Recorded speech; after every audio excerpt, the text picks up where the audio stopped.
حجي محدر الله قالك بالغ انت هاي يزم محدر زلو مصحفتي ايناي مصحفتي ببغزي اندو يخوني ببوت اندو يخوني سم دحتم زدلو عينت مصحف زبل زلو ايناي مصحف تحتم الله قدسان سئلات برينتر بيت برينتر بيتو ايكون اندي سئلتات اندات حتم زيشيط زلو تقوضاطورو ነገር አለው አይ ተቆጣጣሮን ዘላ ዝኾነ ክፍተት አለው ተመዋቀር ተመሕደራት ደኺም እዩ ኣብዚ ግን እዞም ፈተናታት እዚኦም ንምንታይ እዮም ዘዳኽምዋ ዘለው ንቅድስት ቤተ ክርስቲያን ማሊ ሕሸኒ ምክንያቱ ብዙሓት ስለ ዝኾኑ ቶም ነጥብታት ላልዕልናዮም ላብራህራህናዮም ንኸዱ ነገራት እዮም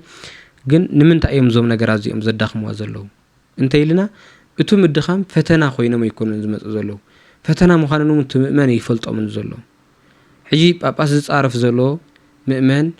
ጳጳስ ከዋርድ ዝምኩር ዘሎ ጳጳስ ብዝተፈላለየ መልክዕ አድለይት ብዘይባህ ማን መሰከፍት ብዙኾኑ ቃላት ዝገልጽ ዘሎ ምእመን ጽድቅ እንዳመሰሉ ለቤተ ክርስቲያን ዘገልግል ዘሎ እዩ ዝመስል ዘሎ ስለዚ ክንገሮ ክኽእል ንየዎ ማለት ለቤተ ክርስቲያን ምግልጋል ታማለት እዩ ዝብል ክንገሮ ክኽእል ንየዎ ክበርሃሉ ክኽእል ንየዎ ቅዱስ ጳውሎስ እኮ ሐዋርያት የሳድዶም ሳውል ተባሂሉ ዝጽዋዕሉ ጊዜ ሐዋርያት የሳድዶም ነይሩ እሱ ዝሐገዘ መሲሉ ወይ دحر عين مسوره لجن انتي كزازيلو نغزيابهر زقربو حتى بو مسارت تنغير وينا برهان عالم قدس باولوس كسام بال وصيو سزي اتفتنا كنغر كخيل اللو كمزي فتناي زي ايازا دنبر بزي اينا نخد زلنا كمزي اينا نخيد زلنا بزي اينا نوصلنا تباهيلهم مسرحات وصيهم اذا قدست بيته كريستيان زمصوا فتناتات اتم مؤمنان ترديوم كغورو كخلو علوم እንደሕር ዘይተረዲእዎም ግን ትክክል እንዳመሰሎም እዮም ክሞቱ ትክክል እንዳመሰሎም እዮም ክጋገዩ ቁኑዕ እንዳመሰሎም እዮም ቀይናን ሐሳብ ከቅርቡ ንቀይናን ሐሳብ ክድግፉ መስዋዕቱን ይኸፍሉሉ ትክክል ዝመስሉ ስለዚ ስሙዓም እንበር ጳጳስ ዝጽርፍ የለን ጳጳስ ዝጽርፍ ዝኾነ ዓይነት ምኽንያት የለን ትመስርሕ ምድኻም ከም ዘሎ ኮይኑ አደኻ ቤተ ክርስቲያን ላብ ትኸደ ይብልኻን ሓደ ጳጳስ ስለ ተጻረፍኹ ፖለቲካዊ ፓርቲ ይኮነን ክቅይሮም አይክልን ክንቅይሮም አይንክልን هويا هويلنا بسلامه وسلف زخون ነገር ውን ይኮነን ስለዚህ ትክክለኛ ዝኾነ መስርሕ ክህሉ ክኽእል ነውት ምእመን ትክክለኛ ፈተና ብትክክለኛ መንገድ ውን ተረዲኡ ክሐልፍ ክኽእል ኢና ንብል ዘላ ስለዚህ ቶም ዘለው ድኽመታት ከምዚ እንዳዘርዘርናዮም ዝኸዱዮም ንምልከታ ዞም ሕጂ ዘልዕልኽዎም ጥራሕ ኣብዚኣ ክገብርሞ ብምቕጻል ታ ቤተ ክርስቲያን እንታይ ዘድልያ ኢና ንብል እንታይ ክትገብር ኣለዋ ላብዛል ላመባል እና ላብዝርዝር ቅድም መኻድና እንታይ ዛ ቅድስት ቤተ ክርስቲያን እንታይ እያ ትደሊ እንታይ እዩ ዘድሊ ኸፍታ ቅድስት ቤተ ክርስቲያን ሕጂ ዛ ቅድስት ቤተ ክርስቲያን ትብል ተለና እንታይ ኢና ንብል ዘለና ዛ ኣሃቲ ቅድስት ኩላዊት ሐዋርያዊት ንብላ ዘለና ኢና ዘን ኣርባዕተ ባህርያት ዚአን ዘለዋ ቅድስት ቤተ ክርስቲያን ንብል ዘለና እዚ ብስም ጥራሕ ይንጸውዕ ኣሃቲ ክንብል ከለና ሓንቲ ኢና ንብል ዘለና ሓንቲ ናይ ኢትዮጵያ ይኩና ንብል ዘለና ሓንቲ ናይ ትግራይ ሓንቲ ናይ ኤርትራ ውን ይኩና ንብል ዘለና ኣብዛሃለ ይተሃሉ ኢና ኣሃቲ ንብል ዘለና እሱ ተሐሳብ ክግበር ክኽእል ንዮ ገለ ሰባት ኣለዎ ማእኸል ዝኾነ ዓይነት ፍንጭጫሕ ክፍጠር ከሎ ኣሃቲ ኢና ኩና ኣምን ኣሃቲ ኮያ ትበሃል ዝብሉ ኣለዉ ከምኡ ኣይኮነን ኣሃቲ በዓለም እዩ ቅድስቲ ክንብል ከለና እውን ከምኡ ዝኾነ መንደር መሪፁ ዝሃባ ቅድስና ኣይኮነትን ኩላዊት ክልብ ከለና እውን ዝኾነት ክስታ ኣይኮና ንወስድ ሐዋርያዊት እውን ከምኡ ስለዚ ብትክክለኛ ዞም ቃላት እዚኦም ክልፈታ እዛ ቅድስት ቤተ ክርስቲያን እዚኣ እንታይ እያ ትደሊ እዛ ኣሃቲ ዝኾነት ቅድስቲ ዝኾነት ኩላዊት ዝኾነት ሐዋርያዊት ዝኾነት እንታይ እያ ትደሊ እንታይ ኢልና ናብ መጀመርያ ኣሃትነታ ቅድስትነታ ኩላዊትነታ ሐዋርያዊትነታ ዝሓለወት እምንቲ ሕብረት ዘለዋ ጽልዋ ፈጣሪት ተጽዕኖ ፈጣሪት መጻእ ዘመን ተሐሳብ ዝገበረት መንፈሳዊ ተቋም ያ ክትኸውን ትደሊ ስለዚህ ኣሃት ኮይና ያ ክትቅጽል ትደሊ ቅድስት ኮይና ያ ክትቅጽል ትደሊ ኩላዊት ኮይና ያ ክትቅጽል ትደሊ ሐዋርያዊት ኮይና ውን ያ ክትቅጽል ትደሊ እዘን ነገር ዚአን ሒዛኻ እምንቲ ክትኸውን ኣለዋ ጽልዋ ውን ክትፈጥር ክትኽእል ነዋ መጻእ ዘመን ውን ተሐሳብ ላ ገበረት ትኸይድ ትኽእል ነዋ أفتنا قدم جزء ولا نالوطي قداي نويح جزء وصل سلازنا برا أجمع من ورا أبز حزقن ببع عشرة عمتاتو ببع مش عمتاتو ببع حد عمتون كي ترى يسؤول لا تغير زخيد صلوا نجارات زلوط زيت حساب زجبرة ردي زلوا زخنت منفساوي تقام خوينا هلونا أتحلمو عندما عبلتون تخيد هلونا تحلو مجمرة عندما عبلتون تخيد بيت كريستيان كتخون كتخلني سيزي spiritual survival يدلي أيو institutional survival ون يدلي أيو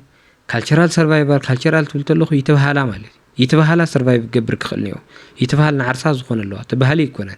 كاف تبهالي أو سيدات تجن تبهالي يكونن يتبهالا اللوا survive قبر كخلني كم أخينا جن أبزو civilization relevance كهلوا كخلني بوقيت كهلوا كخلني أب عالم ون global presence ون كلوا كخلني كتهلو كتخلني أب عالم دمس أز سمع بحدث دمس أز سمع كتخون كتخلني وايو إزين مقبار زد لي حيل اللوادو ملء بملء اللوا national power elements اللوا وايم وزي كتقبر مالتي تناي مجمريا منفساوي capital spiritual capital اللوا أيو حيل سبون حسرت يبلان human capital اللوا أيو institutional capital ون اللوا أيو معت قدامات معت أبيات كريستيانات معت بوتا معت بزح نجري زلوا أبزي cultural إن soft power ون capital اللوا أفت بهالي نعسو زخونة negative ألوتا سلوا زوم ولا كوا انتهلوا قل soft power اللوا أفتزبي كب بمجمرات بحق أملاك تباهيلو زفر حسب بحق أملاك تباهيلو حق زيت حسب ينيرو بحق أملاك سلل تباهله ما نبسبير يرأيو طوب زبل دحرون تبعيسهم منتخسوا أي بهج أملاك نداول خو حليفوا تتباهلوا وتجاجي زبل حزبين يدو دحر لا بوليتيكا عند تحوس مسخيدة بهج ما إنه بحج نجس بزمان نجس بزبل مصيو دحر حج مصيو زمان حج بزبل مصيو الله مالتي حجها ناي حج مصيو حجي تمأمن سئلنا كنجم كلنا جن زي سر بوليس أو تقوس لزوله يكونن بوليس كأسرن يقولوا بفرحي كابزي سر قصب حتيات كخونن يو نورك ويزي يلو حما زي قبر سبي يزوزح تصفت باور حجونا تاي زوم اسيتات زياتهم تتقيمه لابز على درجه كتبص تخلني وات هزب زكبابر عبيت زغبر كله زخونه لهاجرو فقر زهلو كله زغبر توم اسيتات زيوم كافتا بيت كريستيان زورسو سلازي زي ابز كالتشرنا ابز سوفت باور አለዋ እዩ soft power እንዲያም ባዕልዋና ሳስሉ ዝኾነቶም ፖለቲከኛታት እንበሎም መንግስታት ውን ንዓርሶም ኤክስፕሎይት ገይሮም ዝጥቀምሉ ዘለው መሲሉ እዩ ዝስማዓኒ ካለ ናይ ኢኮኖሚ ውን ጸገም ይብላን ማቴሪያል አሴት ናይ ኢኮኖሚ ጸገም ይብላን አጠቃቀማ ጸገም ይኒዮ ሙቅርስታት እኮ አለው ማዓት አማንኩ ይኒዮ ቱሪዝም እኮ ምንም ዘይተጠቀመቱሉ ነገር እዩ መሬት እኮ በቦቱ እዩ ዘለው ግን አይተጠቀመቱሉ ብዙ ሀብቲ እዩ ዘለው سازي زي تتقمت الخوين أمبر نوعه كم يجرا خم تقوم اللي أخذ زلوا أمبر اللوا مالتي كال تكنولوجيون تتطيمات له نعال الزخون يكون أكل كتقم كم زخيل إيه أبزيك بالزخ تاين مالي بزحات أبزيناي national power elements اللوا يوم كم جبعت زوم نجارات زيهم كتفت أمس اللوا يوم راح انت ايزدليا استراتيجيك زخون انقسقاسي ايزدليا سلازي استراتيجيك فيجنون كهلوا كخيل علوو اينا نبل زلنا سلازي نايزا قدس بيت كريستيان استراتيجيك فيجن انت ايو كخون زخيل برأي درجة كتريو زغبا نجر كهلو كخيل علوو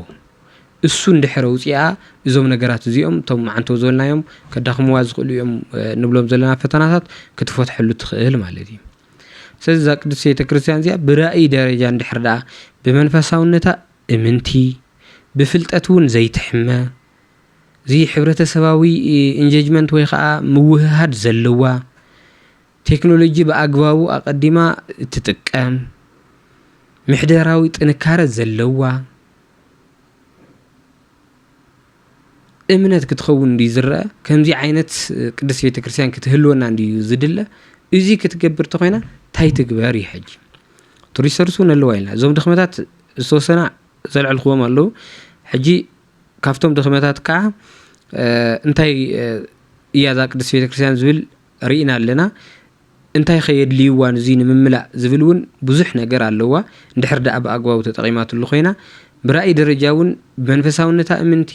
ብፍልጠት ዘይትሕመ ሕብረተሰባዊ ምውህሃድ ውህደት ዘለዋ ቴክኖሎጂ እውን ብኣግባቡ እትጥቀም እትርዳእ እውን ሳይንስ ይኹን ፍልስፍና ይኹን ኩሉ ትጥቀም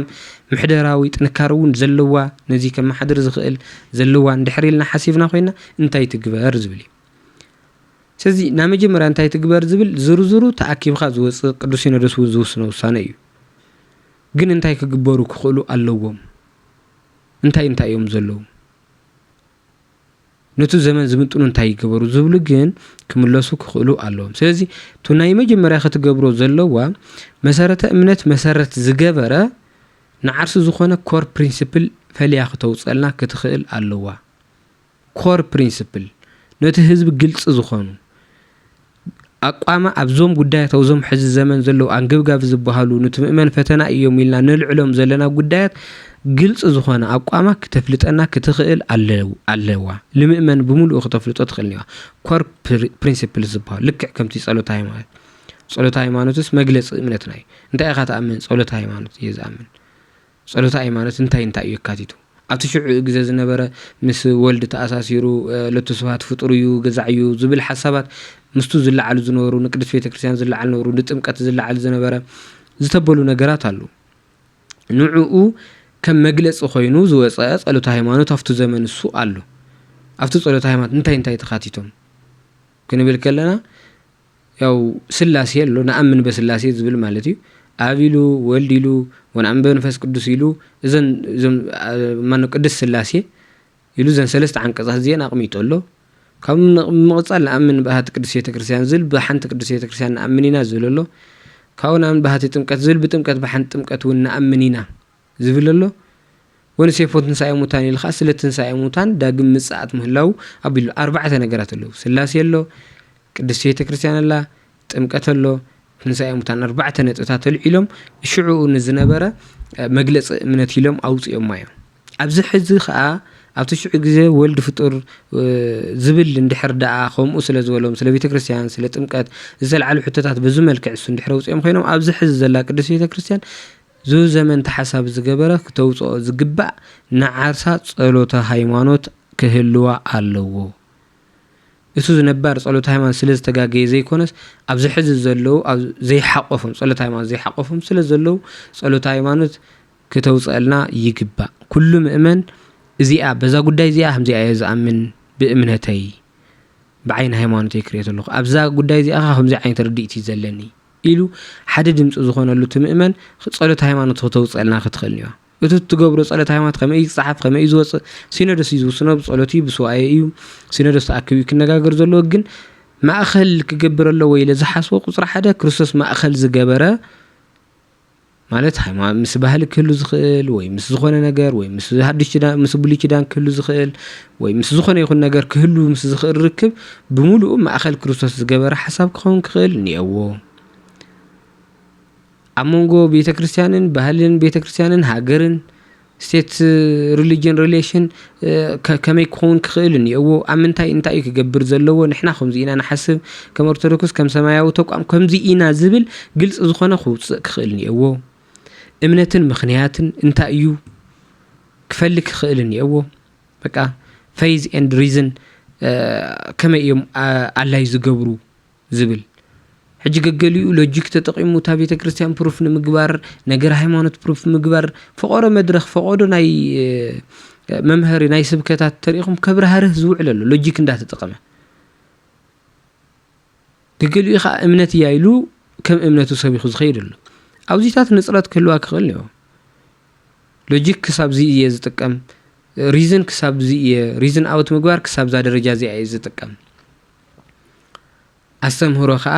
ማነው እምነት ከዓ ክሳብ ዚ ደረጃ ዚ ኣብ ዚ ነጥብታት ዚ እየ ዝጥቀም ኢሉ ክፈልክ ክኽእል ነው ንቴክኖሎጂ ይኹን ንዝመጽ ዘሎ ሓድሽ ለውጥታት ከምዚ ዓይነት እዩ ዘሎ ኢላ ንምእመና ከተፍልጥ ክኽእል ነው ኣብኡ መሰረት ከራኸር ክኽእል ኣሎ ለምሳሌ ሓንቲ ልዕልና ተሪእናስ ኣብዚ ናይ ቸርች ስቴት ሪሌሽን ብዝተመልከተ كما يم زفلويو كما يزولو نزبلس زخونه صحف انت زي نغريناس انت زي نغيراتنا فلي اندحر زي هيباتنا زاقدس بيتكريسات توم باباساتن توم منغستاتن بوليتيكኛ እንታይ ከም ዝገብርሎስ እንታይ ኢና ክንፈልጥ ሕጂ ስቂሉ ዝኾነ ሰብ ተላዒሉ እዞም ጳጳሳት እኮ ፖለቲከኛታት እዮም ኣብ ፖለቲካ ይሕወሰለው ከምዚ ይገብሩሉ ኣበየና አንቀጽ ኢኻ ክትድሕዞም ከማ ፖለቲካ ምሓሶም ደስ ስለ ዘይበለካ ወይስ ዝኸድዎ ዘለው ፖለቲካ ስለ ዘይትፈትዎ ኢኻ ፖለቲካ ይሕወሰለው ትዘላ ግግሊኡ ኻ ነቱ ዝፈትዎ ፖለቲካ ጳጳስ ስለ ዝደገፈ ከለኮ ብፁእ እዩ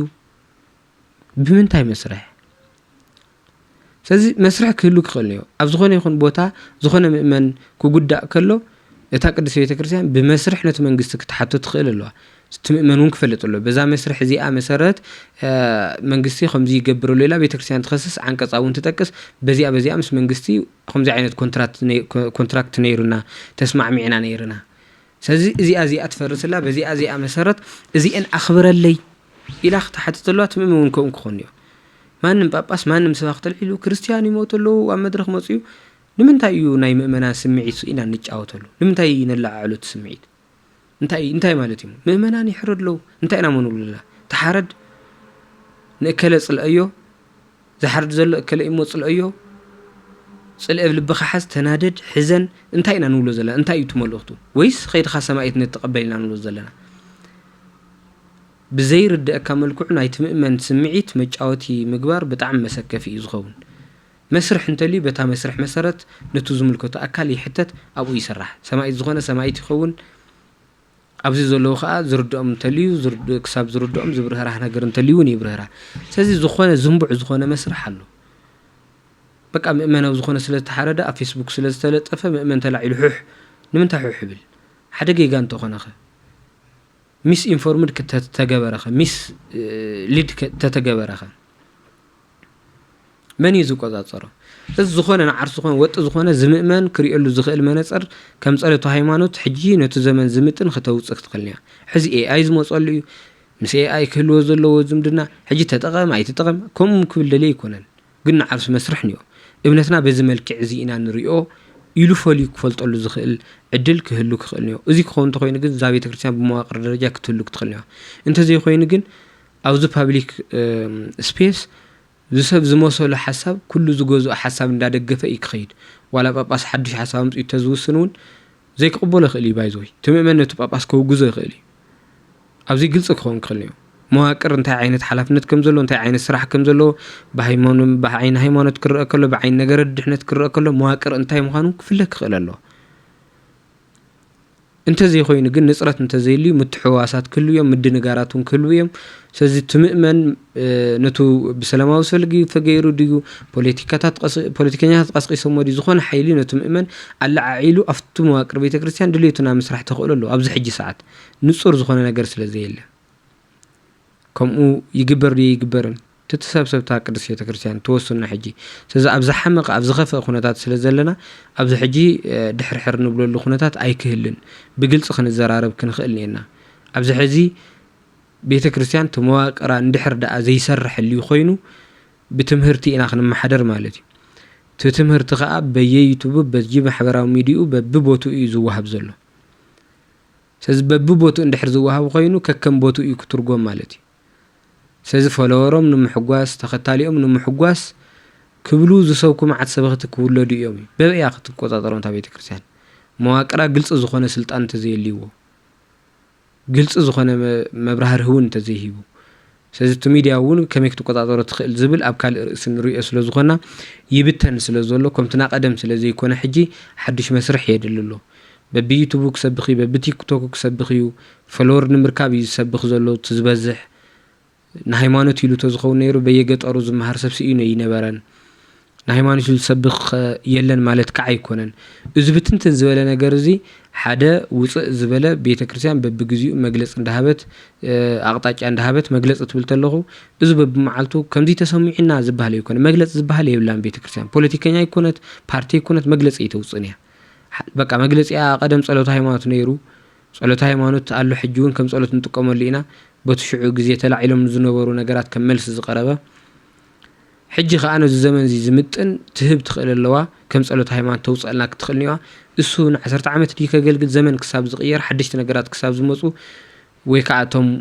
መግለጽ ዝወጽአሎም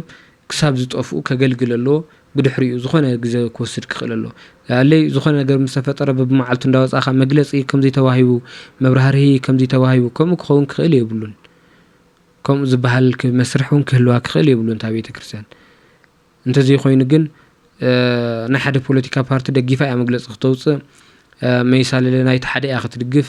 ዘዝመሰለ ያ ክትናገር ማለት እዩ ዘዝመሰለካ ዝበሃል የለን سواء تاكم من غواي تاكيبو وساني وسينو كمزي عينه تقوامي زلنا ابز غداي زي يلو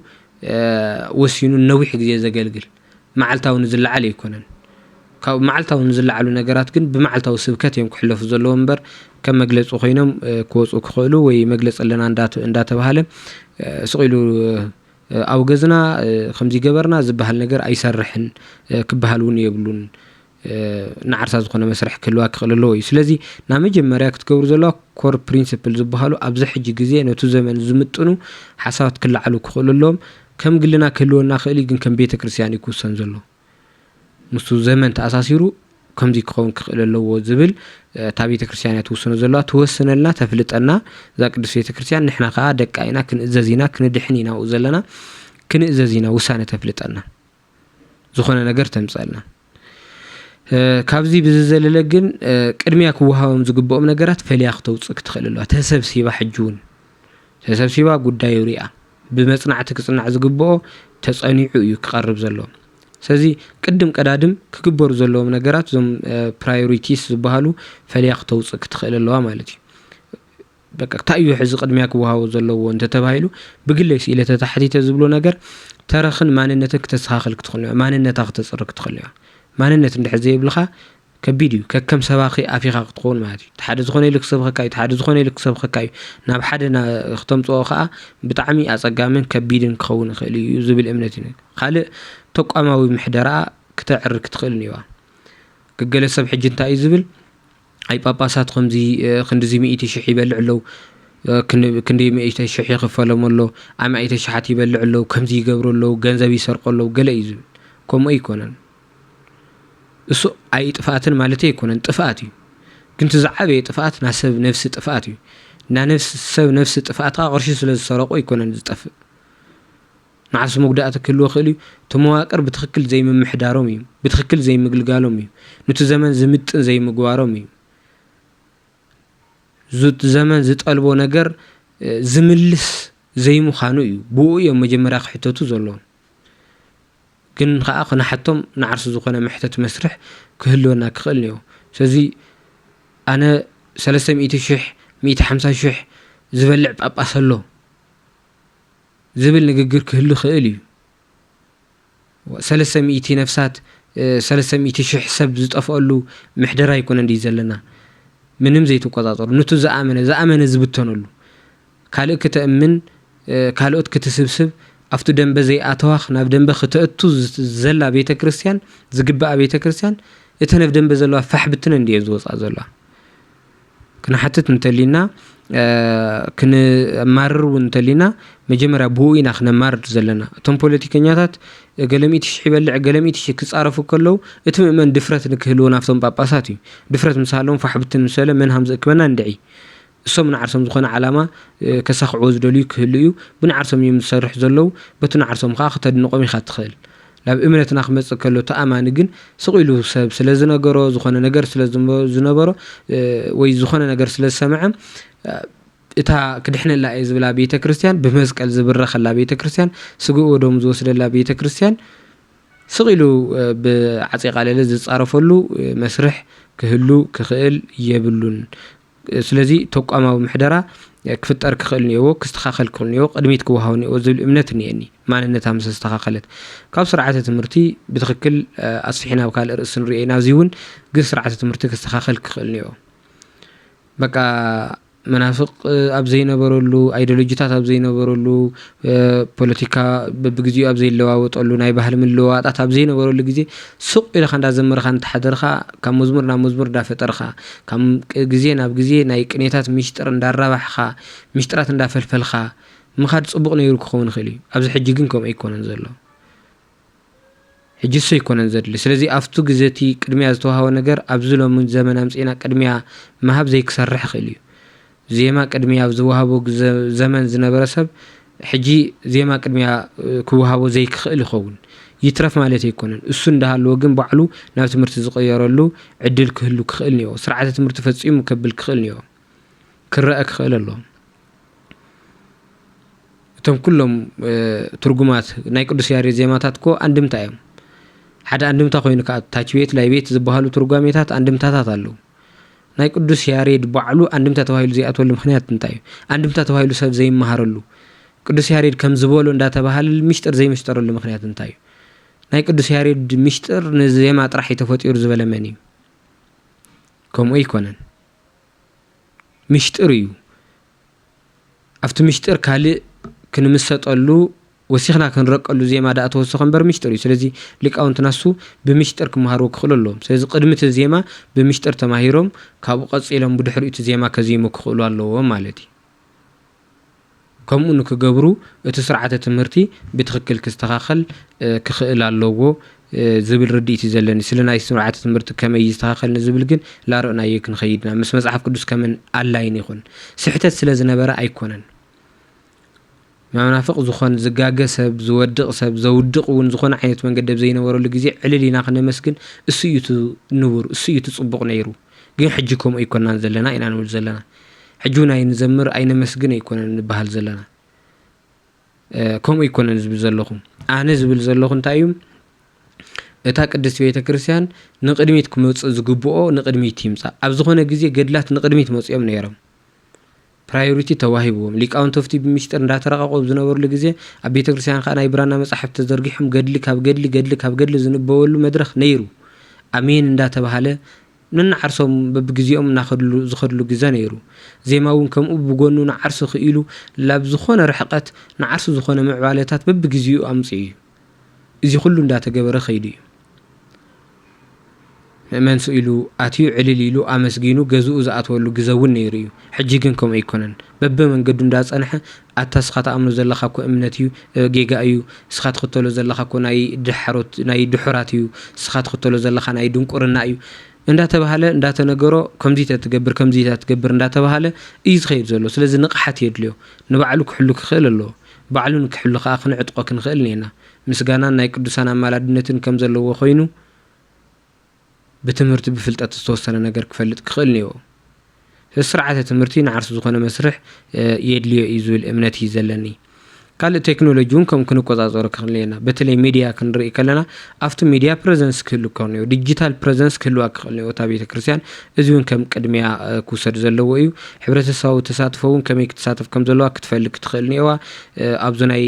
ዓቕሚ ቁጠባ ኣብ ምህናጽውን ቅድሚት ክወሃቦ ነይሩ ህንጸት ሰላም ብዝተመልከተ እውን ቅድሚያ ክወሃቦ ክኽእል ነይሩ ዝብል ሓሳብ እዩ ዘለኒ ስለዚህ ተረኽን ማንነትን ተቋማዊ ወይ ምሕደራዊ ለውጢ ስርዓት ትምህርቲ ምስ ሚድያ ቴክኖሎጂ ሕብረተሰባዊ ተሳትፎ ኣብ ገንዘብ ኣብ ህንጸት ሰላም እዚኦም ቅድሚት ተዋሂቦም ተስርሑም ኣሎ ካብዚ ከዓ ካብ ካልእ ሰብ ከዓ ብዙሕ ክንሰምዕ ንኽእልና እዚ እውን ቅድሚት ተዝወሃቡ እዚ ኩሉ ክኸውን ግን ታ ቅድስት ቤተ ክርስቲያን ትስብሰብ ትኽእል ኣለዋ እታ ቅድስት ቤተ ክርስቲያን ክትዘራረብ ክትኽእል ኣለዋ ተዘራሪባ በዚን ተኸይድና ላብዚን ተኸይድና በዚን ተወጽኢና እዚ ሕይሽ ኢላ ውሳነ ወሲና ትነግረና ነዋ ውሳነ ሙሉእ ፍጹም ክኸውን ማለት ኣይኮነን ፍጹምነት ኣይኮነን ዝደለ ብመስቀላት ተባርኾ ነገር እዩ ብጌጋ መንገዲ ኸይድና እውን ዝምሕር ኣምላኽ እዩ ዘለና ጥራሕ ግን በቲ መስቀል ክንምራሕ ክንኽእል ነና በታ ቤተ ክርስቲያን ክንምራሕ ክንኽእል ነና በብበይትና ፋሕብትና ክንወጽእ ክንኽእል የብልናን ስለዚ ታ ቤተ ክርስቲያን እዞም ነገራት እዚኦም ክመሓየሹ እዞም ነገራት እዚኦም ክኾኑ መጀመርያ ክትእከብ ክትኽእል ነዋ ሓይላ ክትእከብ ክትኽእል ነዋ ሓይላ ክትእከብ ክትኽእል ኣለዋ ክንብል ከለና ግን ደሞኡ ዘለዉ ሓይሊ የብሎምን ማለት ኣይኮነን ተበቲኑ እዩ ጥራሕ ንምባል ደልዩ እውን ኣይኮነን ድፍረት ዝሓጥራ ዘሎ መሲሉ ይስማዓኒ ድፍረት ክህልወና ክኽእል ነዋ ስለዚ ሓይላ ኣተኣኻኺባ እዞም ጉዳያት እዚኦም ሪኣ ግልጽ ዝኾነ ነገር ውፅያ ل10 دي ل5 ዓመት ብዘይ ገዲስ ለቅድሚት ተወርወር ትኽእል ኣለዋ ነቲ ዘመን ነቲ ዘመንስ ኣስተኻኽልዎ እቲ ዘመን ኣማዕራሪዎ ማለት እኮ ነቲ ዘመን ባርኽዎ مالتي سلازي نتو زمن كنبارخ تم فتناتات ون تمأمن ريو بتخكل كحلفهم ጸጋ ዝቕበለሎምን ክቕበለሎም ዝቕንሶም ምንታን ቅዱስ ቤተ ክርስቲያን ምስቶም ሕጂ ዘለው ፈተና ዘይመስሉ ግን ብጣዕሚ ሓያላት ፈተናታት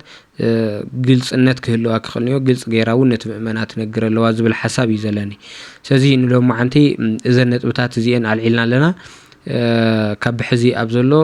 ናይ ቅዱስ ቤተ ክርስቲያን ፈተናታት እንታይ እዮም ብድሆታት እንታይ እዮም መወጻታት እውን እንታይ እዮም ዝኾኑ ዘለው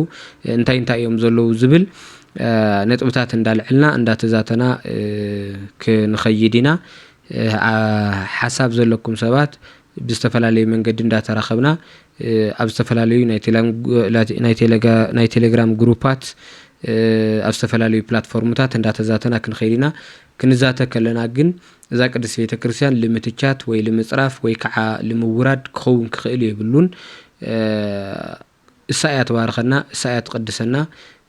بهيوت እንዳለና ካብ እግዚአብሔር ንውለደላ ሞይትና ወና እግዚአብሔር ንኸደላ በርሳስ ለዝኾነት ጥንቃቄ ይድልዩ ከም ፖለቲካ ሆያ ሆየልና በጻሪፍና ንብሎ አይኮነን ቶም ክፍተታት ግን ፖዚቲቭሊ እንዳፈለናዮም ንخدሞ ንጽረት ላረኸበ ክኸይድዩ ድሕሪ ዝተወሰነ ግዜ ያው እግዚአብሔር ኣብ ዝፈቀደ ግዜ ንዓርሱ ዝኾነ ለውጥ ከምጽዩ ወይ ንዓርሱ ዝኾነ ጽልዋ ክፈጥር ይዝብል እምነት ኣለኒ ስለዚ ኩሉ ግዜ ስለ ቤተ ክርስቲያን ክንጭናቅ ክንኽእልኒና እቶም መብታሕት ንሪኦም ዘለና ክፍተታት ኩሎም ኣብ ላዕሊ ብዝተፈጠረ ክፍተት ዝተፈጠሩ እዮም እምበር ኣይመሃለውን ኣይምተፈጠሩን ዝብል እምነት እዩ ዘለኒ መዋቕራን ተጠንኪሩ ተተፈጢሮም እውን ሰብ ንበረከት ክጥቀመሎም ሰብ ልዕልና እዩ ክወጸሎም ዝብል እምነት ስለ ዘለኒ እዩ ወስብሐት ለእግዚአብሔር ይቐኒየለይ ኣብ ካልኦት ክፍልታት ክቕጽል እየ